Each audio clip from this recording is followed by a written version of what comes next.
خواهش دارم به همین سوال من پره جواب بگویید، زیرا به فکر من که من بوی بهشت را حرام کردم. نعوذ بالله. اصلا من جوانی هستم که پیوسته به طاعت عبادت بودم، از تمام حرام و حلال درکدار شدم، از گناه و از ثواب واقف شدم، خلاص از اسلام عزیز کمی باشد هم درکدار شدم. لیکن وقتی در خانه تنها میماندم از تلویزیون فیلم های بی‌معنی را تماشا میکردم و به دست خود را حرام میکردم. سلام علیکم و رحمت الله و برکاته. برادرها از شرکت شفافرما مراجعه دارم. برادرایی که میپرسیدن برای ویس گرفتن بزباله شدن، من برای ویس گرفتن بزباله شدن ژنشه اومدگی های مدت 1 ماه استفادهش میبرید تا 15 کیلوگرم ویست میته گارانتیش قطعی. کدام در کار باشن نامرو تگ ویدیو دمیان مرمت واتساپ ما هم وقت کار میکنه بنویسه یا که زنگ بزنید. شخصانی که از شهر مسکو سرحد قزاقستان را گذشتن میخواهند، پس برای شما کمپانیای نظر و بازار علی را توصیه می‌دهیم. برادران تاجیک با تجربه کاری با ماشین‌های زمانوی شما را گرفته به سرحد قزاقستان برده و با خواست الله آورده میرسانند. برای زن و مرد فرق ندارد. از نام شبکه حاجی میرزا گپ زنید، تخفیف کرده می شود. معلومات بیشتر با رقم‌های روی اکران بوده تماس بگیرید. لیکن چندین بار این کار باز تکرار شد. همین کار زیش برای من عادت شدگی است. داملای عزیز چیکار کنم؟ زیرا من میدانم خدا گفته است که آنهایی که دیده و دانسته گناه میکنند توبه آنها پذیرفته نمی شود. لیکن من از اسلام درکدار هستم. خلاص آنچه حقیقت است برای من بگویید. من میدانم توبه من قبول نیست، لیکن شما بگویید که اسلام من بدبخت را چه حکم کرده است.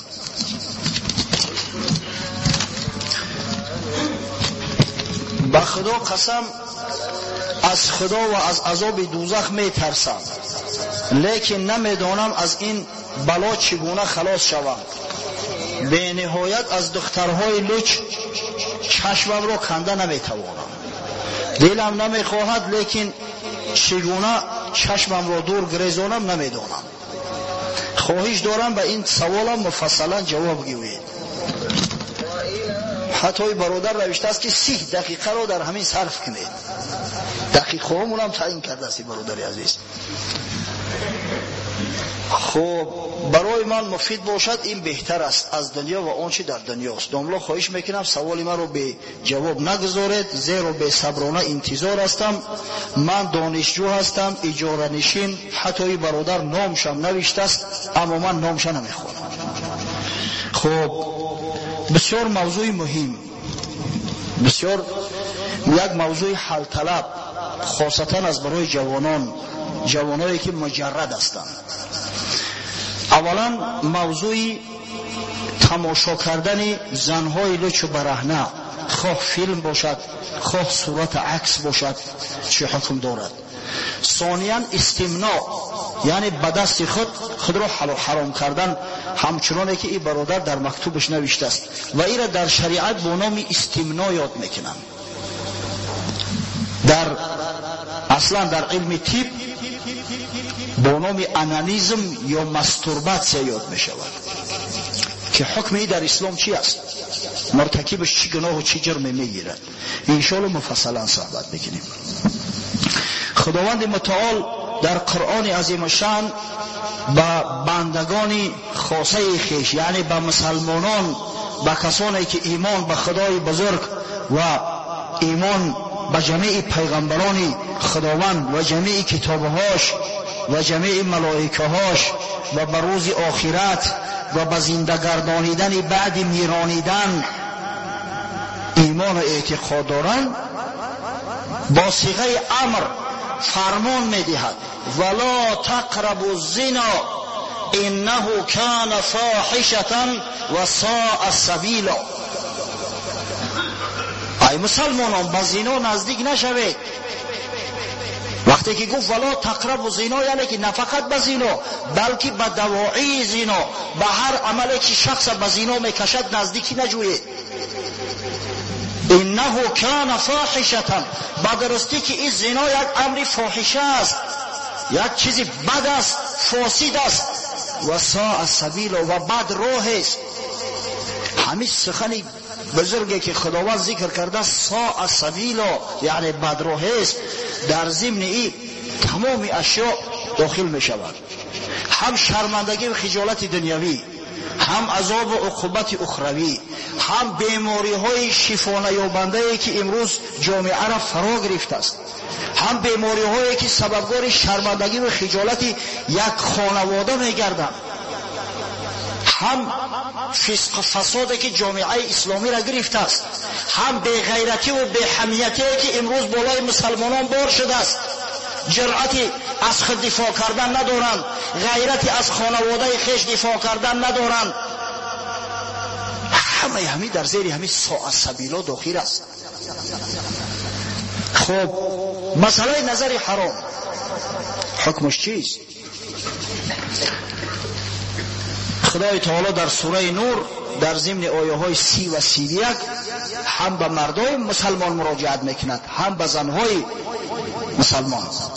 قل للمؤمنین یغضوا من ابصارهم و یحفظوا فروجهم. ای حبیبی ما، ای محمد علیه السلام، بگو به مردای مسلمان که چشمهاشون فرو گذارند، با چشمهاشون نظر نه اندازند در عورات مردم. و یحفظوا فروجهم، اول امر کرد که چشمهاشون فرو گذارند، چشمهاشون نگه دارند، بعدا گفت که حفظ کنن فرجهاشون، زیرا که دروازه زنا با واسطه چشم است. عادتا ابتدای تمام کار حرام همین چشم است. و قل للمؤمنات یغضضن من ابصارهن و یحفظن فروجهن. در ابتدای آیه 31 این آیات ها دراز هستند، من نمیتونم همه اینا برای شما بخونم. باز امر میکنه به حبیبش محمد صلی الله علیه و سلم و بگو به زنهای مسلمان تا چشمهاشون فرو گذارن، چشمهای خودشون از حرام نگاه دارن و فرجهاشون محافظت کنن از زنا. ببینه در ابتدا امر اومده است که چشما را پوشن، چشما را نگه دارن، بعد مسئله فرج آمد، زیرا ابتدای تمام حرام ها از چشم است. باز تأکید میکنم النظر سهم من سهام الشیطان المسمومه.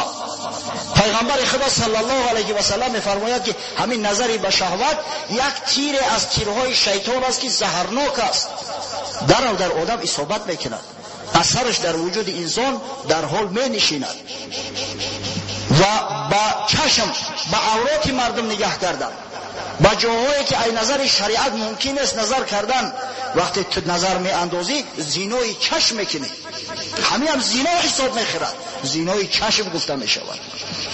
در حدیثی که امام بخاری و امام مسلم از حضرت ابو هریره رضی الله عنه روایت میکنند آمده است که رسول خدا صلی الله علیه و سلم فرمود کتب علی ابن آدم نصیبه من الزنا مدرک ذلك لا محاله. بر هر انسان حصش از زنا نوشته شده است، آنچه که نوشته شده است البته به سرش می آید، علاج گریختن ندارد، تقدیر پیشکی معین است.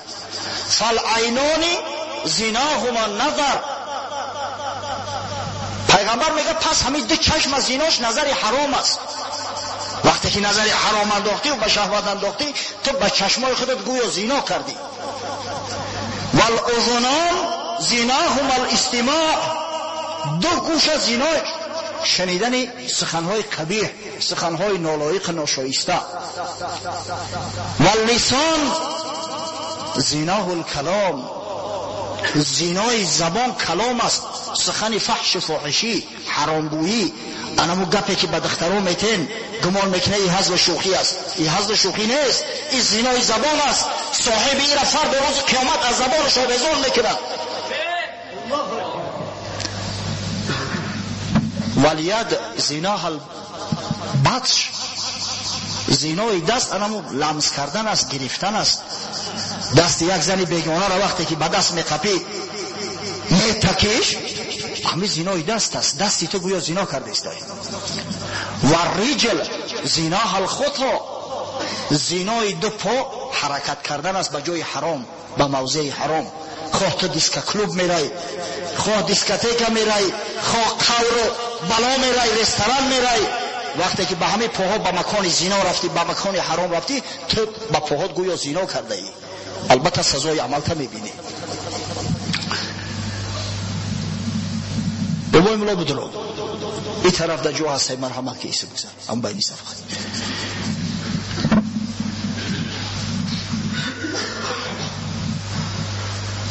والقلب یهوى و یتمنى و یصدق الفرج ذلك او یکذبه. دل آدم میل میکنه، دل آدم اشتها میکنه، ذوق میکنه و فرج انسان، آلات تناسلی انسان همه را یا تصدیق میکند یا تکذیب. از همین خاطر نظر به حرام به عورات بیگانه این زینای چشم محسوب میشد است. گناه است، گناه عظیم است. بسیار بسیار احتیاط کنید. یک کتاب انجیل آوردنم به زبان عربی،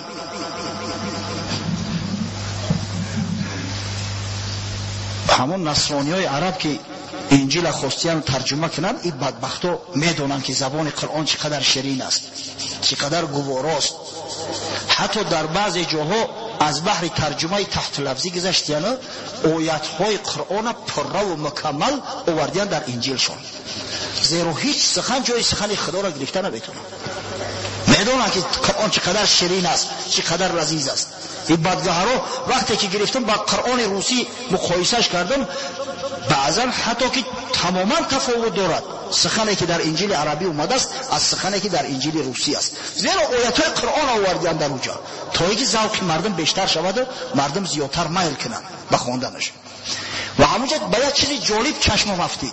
یک سخن از حضرت عیسی است، میگوید من کان قبلکم یقولون لا تزنوا انا اقول لكم من نظر بعینه فقط زنا. شخصایی که پیش از من بودن میگن، پیغمبرایی که قبل از من اومدن، شریعت‌هایی که قبل از شریعت من بودن میگفتن که زنا نکنید، اما من به شما امر میکنم، من به شما پیغام خدا را میرسانم. هر کسی که به چشم به عورات مردم نظر میاندازد زنا کرده، زناکار است. شما میفهمید که این حکم چقدر شدید است در تمام دین ادیان خدا، نه فقط در اسلام. باز تاکید میکنم که ابتدای تمام کار حرام از چشم سرمنشأ میگیرد.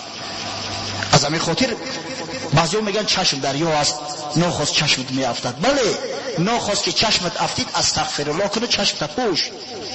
وقتی که به میل شهوت نگاه دور و دراز انداختی یا از اون بدتر یک چشم فرا گذاشتی و با ایسری را تماشا کردی، وای به حالت، در اون صورت بخشیده نمیشه. امام ترمذی روایت میکند از حضرت بریده صحابی پیغمبر که روز علی کرم الله وجهه به پیغمبر گفت که یا رسول الله آخه این چشم پیش گرفته نمیشود، نخواست نظر میکنی که یک چیزی حرام میبینی، پس چیکار کنیم؟ ما گناهکار میشویم. پیغمبر خدا صلی الله علیه و سلم فرمود یا علی لا تتبع نظرة نظرة فإن لك الأولى وليس لك الأخيرة. یا علی گفت بعد یکم بار نظر انداختن چشمت به چیزی حرام افتیدن، دویم بار او را نظر نکن، توبه کن، طلب استغفار کن از خدا.